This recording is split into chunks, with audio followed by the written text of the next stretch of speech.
இன்றைக்கி நம்ம வீடியோ பார்க்குறதுக்கு முன்னாடி ஒரு சின்ன விஷயம் என்னென்னா, சேலம் மாவட்டத்தில் ஆடு வளர்க்க ஆள் தேவைன்னு சொல்லிட்டு நம்ம ஃபேஸ்புக்கிலேருந்து ஒரு நண்பர் மெசேஜ் பண்ணியிருந்தாங்க. அவங்களுக்காக சேலம் மாவட்டத்தில் யாராவது தங்கி நீங்கள் பணிபுரியணும், ஆடு வளர்க்கணும் அப்படி சொல்லிட்டு நீங்கள் உங்களுக்கு வேலை வேணும் அப்படின்னா கண்டிப்பாக டீட்டெயில்ஸ் கீழே டிஸ்கிரிப்ஷனில் நான் அவங்க நம்பர் கொடுக்குறேன். அவங்க நம்பருக்கு கால் பண்ணி கேளுங்க.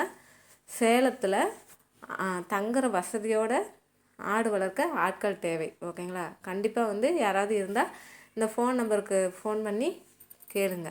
ஓகேங்களா? அவங்க அந்த ஐயா பேர் பிரகாஷ், சேலத்தில் இருக்காங்க. சேலம் அந்த சுற்றுவட்டார பகுதி இல்லைன்னா வேற எங்கேயும் இருந்தாலும் பரவாயில்லை, ஆடு வளர்க்குறதுக்கு தங்கும் இடத்தோட ஆட்கள் தேவை. மறக்காமல் ஃபோன் பண்ணி கேளுங்க. இன்றைக்கி ஆடு வளர்ப்பில் அதிக லாபம் சம்பாதிக்கணும் அப்படின்னா நல்ல இனம், நல்ல தீவனம் மட்டும் போதாது. அதை விட முக்கியமானது சரியான தடுப்பூசி அட்டவணை தான். பல விவசாயிகள் என்ன செய்வாங்கன்னா, ஆயிரக்கணக்கான ரூபாய் செலவு செய்கிறாங்க ஆடு வாங்குறதுக்கு. ஆனால் சரியான நேரத்தில் தடுப்பூசி போடாதனால ஒரே நாளில் பல ஆடுகளை இழக்க நேரிடுது. இன்றைக்கி இந்த வீடியோவில் எந்த தடுப்பூசி எப்போ போடணும், எந்த நோய்க்கு எந்த தடுப்பூசி, குட்டி ஆடுகளுக்கு எப்போது ஆரம்பிக்கணும், கருப்பு ஆடுகளுக்கு போடலாமா, வருடத்துக்கு எத்தனை முறை போடணும், தடுப்பூசி போட்ட பிறகு என்ன கவனிக்கணும் அப்படிங்கிறத இந்த வீடியோ ஃபுல்லாக பார்க்க போகிறோம். இதற்கான தடுப்பூசி அட்டவணையை நான் உங்களுக்கு கொடுக்க போகிறேன். மறக்காமல் டிஸ்கிரிப்ஷனில் செக் பண்ணி பார்த்துக்கோங்க. நான் தடுப்பூசி அட்டவணையை சேர்த்து நான் போட்டிருக்கேன்.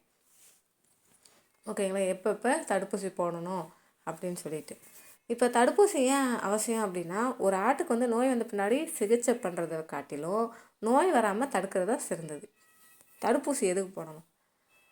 அதாவது நோயை உண்டாக்கும் கிருமியின் அந்த பலவீனமான அந்த செயலிழந்த வடிவத்தை உடலில் செலுத்தி எதிர்ப்பு சக்தியை உருவாக்கும் முறையே தடுப்பூசி.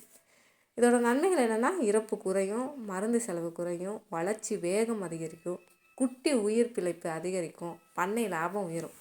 தடுப்பூசி போடுறதுக்கு முன்னாடி தெரிஞ்சுக்க வேண்டிய முக்கியமான விஷயங்கள்: காய்ச்சல் இருக்கக்கூடாது ஆடுகளுக்கு. அடுத்து, கடுமையான நோய் ஏதாவது இருந்துச்சுன்னா அதுக்கு போடாதீங்க. அதிக மன அழுத்தத்தில் இருக்கக்கூடாது. குடப்புழு மருந்து சரியான இடைவெளியில் கொடுக்கப்பட்டிருக்கணும். குளிர்சாதனத்தில் வச்ச தடுப்பூசி மட்டுமே பயன்படுத்தணும். காலாவதியான தடுப்பூசியை பயன்படுத்தக்கூடாது. ஓகேங்களா? இப்போ பிறந்த குட்டியிலேருந்து 1 வயது வரை அட்டவணை பார்த்துடலாமா? அதாவது சீம்பால் பிறந்த குட்டிக்கு 30 நிமிடத்துக்குள்ளே அந்த சீம்பால், அந்த கொலஸ்ட்ரம் கண்டிப்பாக குடிக்கணும். இதுதான் அதுக்கு நோய் எதிர்ப்பு சக்தியை உண்டாக்கும். 1 to 2 மாத வயது பிபிஆர் தடுப்பூசி. இந்த நோய் மிகவும் ரொம்ப ஆபத்தானதுன்னு கூட சொல்லலாம். இதோட அறிகுறிகள் என்ன தெரியுமா? காய்ச்சல், கண் மூக்கில் நீராக இருக்கும், கடிசல் ஏற்படும், வாயில் புண்ணு வரும், அதிக இறப்பு ஏற்படுறது கூட வாய்ப்பு இருக்குது. ஒரு முறை போட்டால் பொதுவாக நீண்ட கால பாதுகாப்பு கிடைக்கும். இது யார் பரிந்துரைக்கிறாங்கன்னா, மாநில கால்நடைத்துறை பரிந்துரையை பின்பற்றி நீங்கள் போடுங்க. ஓகேங்களா? அடுத்து 3 மாத வயது எண்டோராக்ஸ்மியா ஈட்டி, திடீர் இறப்பை ஏற்படுத்தும் நோய். அதிக தீவனம் சாப்பிடும் ஆடுகளில் அதிகம். முதல் டோஸ் பார்த்திங்கன்னா 21லேருந்து 30 நாட்கள் கழித்து ஈடி பூஸ்டர். 2வது டோஸ் பார்த்திங்கன்னா ரொம்ப ரொம்ப முக்கியம். ஓகேங்களா? அடுத்து 4 to 5 மாதம் இந்த சீப் அண்ட் கோட் ஃபாக்ஸ்ன்னு சொல்லுவாங்க. இந்த தோலில் கொப்பளம், காய்ச்சல், உடல் மெலிஞ்சு போகிறது, இது வருஷத்துக்கு ஒரு தடவை போடணும். 6 மாதம் இந்த வாய் காலெலாம் புண்ணு மாதிரி வரும், அது ஒரு நோய் வரும், எஃப்எம்டி அப்படி சொல்லுவாங்க.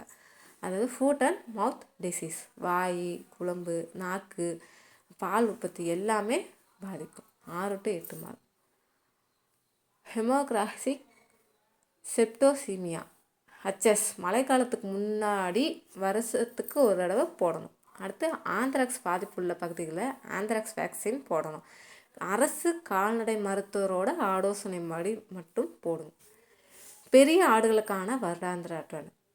ஒவ்வொரு ஆண்டும் இந்த பிபிஆர், கோட்ஃபாக்ஸு, என்ட்ரோமியா, ஹச்எஸ், எஃப்எம்டி இதெல்லாம் உங்களோட பகுதியில் உள்ள அரசு கால்நடை மருத்துவ அதிகாரி பரிந்துரையோட நீங்கள் பின்பற்றுங்க. ஓகேங்களா? கர்ப்ப ஆடுகளுக்கு கர்ப்ப கால அந்த இறுதியில் தேவையான சில தடுப்பூசிகள் குட்டி எதிர்ப்பு சக்தி கிடைக்க உதவுது. ஆனால் தடுப்பூசி வகை மற்றும் கர்ப்ப காலத்தை பொறுத்தது. இது வந்து கால்நடை மருத்துவரோட ஆலோசனையோடு தான் போடணும். ஏன்னா அது வந்து சினையாடு பார்த்தீங்களா, அதனால். ஃபஸ்ட்டு நம்ம தடுப்பூசி போடும்போது என்னெல்லாம் கவனிக்கணும்னு பார்த்தோம். அடுத்து தடுப்பூசி போட்ட பின்னாடி நம்ம என்னெல்லாம் கவனிக்கணும் அப்படிங்கிறது தான் இப்போ பார்க்க போகிறோம். 24 மணி நேரம், ஃபஸ்ட்டு 24 மணி நேரம் போட்டது பின்னாடி அதிக ஓட்டம் வந்து இருக்கக்கூடாது. மன அழுத்தம் வேண்டாம். சுத்தமான தண்ணி வந்து கொடுக்கணும். நல்ல தீவனம் வந்து கொடுக்கணும். சிறிய வீக்கம் இருந்தால் அது சாதாரணம் தான். கடுமையான ஒவ்வாமை ஏற்பட்டால் உடனே மருத்துவரோட ஆலோசனை பெறணும். பொதுவான தவறுகள் எனக்கு தெரியுமா, நிறைய பேர் வந்து பல தவறுகள் வந்து செய்கிறாங்க. காய்ச்சல் இருக்கும் ஆட்டுக்கு வந்து தடுப்பூசி வந்து போடுறது, காலாவதியான வந்து அந்த தடுப்பூசி போடுறது, எக்ஸ்பைரி ஆனதை வந்து தயவு செய்து போடாதீங்க. வெயிலில் வச்சு பயன்படுத்துறது, பூஸ்டர் போடாமல் விடுறது, ஒரே ஊசியை வந்து பல ஆடுகளுக்கு வந்து பயன்படுத்துறது. ஒரு ஆட்டுக்கு போட்டோன்னா அப்படி செய்யாதீங்க. வேறு அந்த ஆட்டுக்கு வேறு மாற்றம் ஊசியை. பதிவு புத்தகம் வைத்திருக்காமல் இருக்கிறது. அடுத்து தடுப்பூசி பதிவு. ஒரு நோட்டில் எழுதுங்க, ஆட்டோட எண்ணு, வயசு, தடுப்பூசி பெயர், தேதி, அடுத்த தேதி. இதனால் எந்த ஆட்டிற்கு எப்போது வந்து தடுப்பூசி போடணும் அப்படின்னு சொல்கிறது தெளிவாக தெரியும். இப்போ ஒரே நேரத்தில் எல்லா இதுவும் போட்டிங்கன்னா இந்த கணக்கு இருக்குது. அப்போ 6 மாதத்துக்கு அப்புறம் இன்னொன்று அப்படின்னு சொல்லிட்டு அந்த மாதிரி கணக்கு வச்சுக்கோங்க. ஆடு வளர்ப்பில் லாபம் தருவது நல்ல தீவனம் மட்டும் கிடையாது, சரியான தடுப்பூசி அட்டவணையும் அதே அளவுக்கு முக்கியமானது. ஒரு தடுப்பூசி செலவு வந்து மிக குறைவு தான், ஆனால் அது ஒரு முழு ஆட்டின் உயிரையும் உங்கள் பண்ணைய வருமானத்தையும் காப்பாற்றும். உங்கள் பகுதியில் உள்ள அரசு கால்நடை மருத்துவர் இல்லைன்னா கால்நடை மருத்துவமனை வழங்கும் அதிகாரப்பூர்வ தடுப்பூசி அட்டவணையை பின்பற்றி அனைத்து ஆடுகளுக்கும் சரியான நேரத்தில் தடுப்பூசியை வந்து போடுங்க. ஓகேங்களா? நான் வந்து கீழே டிஸ்கிரிப்ஷனில் ஒரு தடுப்பூசி அட்டவணை வந்து நான் கொடுக்குறேன். ஓகேங்களா?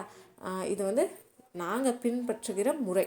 நீங்கள் உங்களுக்கு வேணும், நீங்கள் இதை வந்து பின்பற்றணும் அப்படின்னா உங்களோட கால்நடை, அதாவது பக்கத்தில் உள்ள கால்நடை மருத்துவரை அணுகி ஆலோசனை பெற்று நீங்கள் வந்து தடுப்பூசி போடுங்க. ஏற்கனவே பழக்கமானவங்க அந்த தடுப்பூசியை போட்டுக்கலாம். பழக்கம் இல்லை அப்படின்றவங்க இந்த அட்டவணையை வந்து கால்நடை மருத்துவத்தை ஆலோசனைப்படி நீங்கள் போடுறது ரொம்ப ரொம்ப நல்லது. ஓகேங்களா? இப்போ தடுப்பூசி அட்டவணைகள் வந்து மாநிலம், நோய் பரவல் நிலை மற்றும் கால்நடைத்துறை வழிகாட்டுதலோட படி மாறக்கூடும். ஓகேங்களா? நம்ம மாநிலத்துக்கு மாநிலம் மாறுபடும். ஏன் நம்ம இப்போ தமிழ்நாட்டுக்குள்ளேயே வந்து மாவட்டத்துக்கு மாவட்டத்தை கூட வேறுபடுறதுக்கு வாய்ப்பு இருக்குது. அதனால் கால்நடைத்துறை வழிகாட்டுதலோட மட்டும் போடணும். ஓகேங்களா? இதை மட்டும் நீங்கள் பின்பற்றினா போதும். எந்த ஆட்டுக்கும் எந்த நோயும் ஏற்படுறது கண்டிப்பாக வந்து நல்ல லாபம் தான் உங்களுக்கு கிடைக்கும். ஓகேங்க, நாளைக்கு என்ன வீடியோ போடலான்னு சொல்லிட்டு நாளைக்கு பார்க்கலாம். ஏதாவது டவுட் இருந்தால் கமெண்ட் பாக்ஸில் கமெண்ட் பண்ணுங்கள். டிஸ்கிரிப்ஷனில் வந்து நான் அந்த தடுப்பூசி அட்டவணை வந்து கொடுத்துருக்கேன், அதையும் வந்து நீங்கள் பார்த்துக்கோங்க. எப்போ எந்த நேரத்தில் எந்தெந்த இதெல்லாம் போடணும் அப்படின்னு சொல்லிட்டு நான் போட்டிருக்கேன். இதை வந்து மருத்துவரோட ஆலோசனைப்படி மட்டும் போடுங்க. ஓகேங்க, நாளைக்கு என்ன வீடியோ போடலான்னு சொல்லிட்டு நாளைக்கு பார்க்கலாம்.